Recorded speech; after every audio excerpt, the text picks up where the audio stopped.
How to see saved passwords on iPhone. First of all, you need to open up the Passwords application on your phone. Once you're here, you'll be able to access all the passwords saved on your device. You can select any of these options according to your preference. For example, passkeys, Wi-Fi, and more. For now, from the options, let's tap on All. This is where all the saved passwords will be located.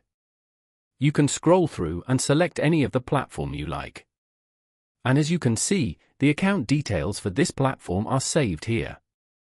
Now, let's go back and select another one, which in this case is Google. Once you're here, you'll be able to view the password for this account. Using the same process, you can access and see any passwords saved on your device. Following these simple steps, you can easily see saved passwords on iPhone. Thank you for watching. Please leave a like if this tutorial helped you, or leave a comment below if you have any questions related to the video.